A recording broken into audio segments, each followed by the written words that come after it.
In addition to being First Lady, a public figure, a journalist, you're also the mother of 4 children. This is juggling a lot, but thinking about your children and the children of your country and beyond, and hearing your praying, what does the future hold for that younger generation, and what is it that the First Ladies and Gentlemen can do to help that next generation in their work? Dear moderator, thank you for thought-provoking question. First of all, I would like to welcome the initiative of the First Lady of Ukraine, Olena Zelenska, to hold this first summit of First Ladies and Gentlemen. This is a very important platform to discuss our problems and maybe find solutions. As you said, I'm a mother of 4 children. Shushan is our first child. She is 16 years old and is a student at UWC. When I was preparing my answer, I asked her to share her vision regarding to this question as a common teenager. And this is Shushan's answer. I'm quoting. From a perspective of a nowadays teenager, myself, an Armenian female and an international student, I can describe the mental health, mindset, and life of today's teenagers this way. Today's teenagers are the generation that is really passionate about change, equality, justice, human rights, and sustainability. They try to understand the world and create a better future for themselves. A factor that can make everything much harder or much easier for them are adults, parents, siblings, etc. And I believe the one thing that adults can do is helping teenagers understand some things and then making them feel free in their choices. In general, today's generation is definitely giving a bigger picture about the different future. And all they need is to have the opportunity to create something by their own passions, actions, and mindset. And quote. Ladies and gentlemen, although Shushan is not mentioning big problems, but at the same time she is dreaming about different future. And it looks like that Shushan and her friends are not happy with the current situation of the world. I don't think that they appreciate the world we live in and are going to pass them. And to be sincere, they have, let's say, huge reason for that. We are returning from the exhibition Martyrology Children, where we commemorated the deceased children in Ukraine from February 24, 2020 until now. When I think about the question what the future holds for my children, children of my country, and the children of the world, first of all, I think about those children who no longer have a future, who remain in the past, and whose memory we have just commemorated.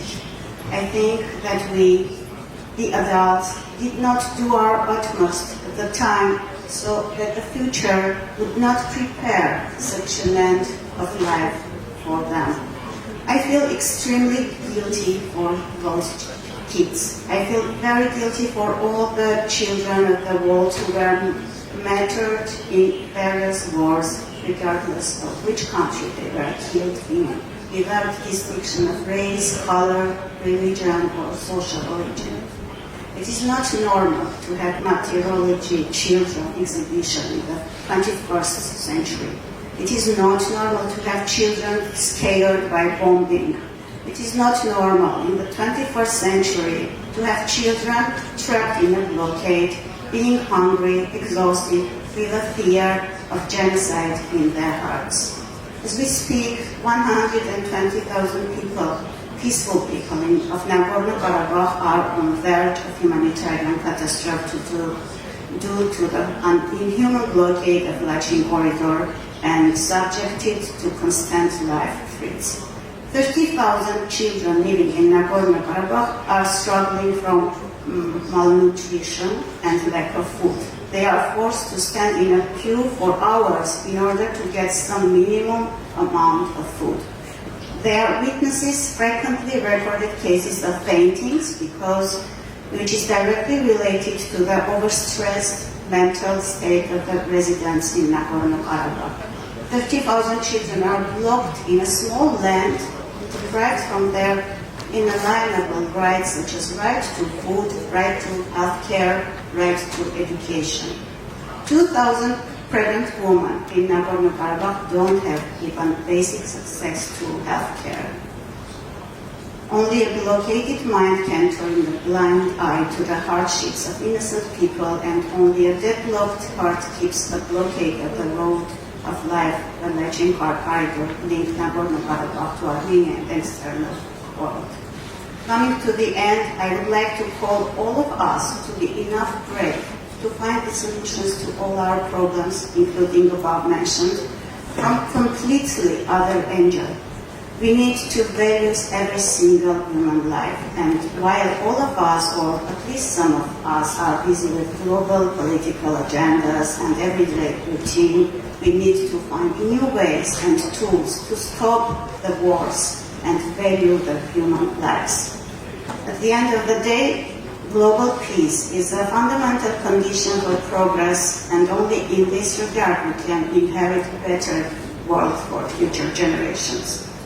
With all within our minds, Armenia, with Women Political Leaders Global Network, is organizing a summit dedicated to the role of women leaders to promoting democracy, peace and security in 19th, 20 October in 2023 in Yerevan. Can I thank you for your contribution, and we'll learn more about that next summit beyond the scope of this meeting, but thank you so much. Okay, I just wanted to invite all these distinguished women to Yerevan in October to discuss the topic. Very important. Thank you. Thank you, and thank you for your very self-reflection.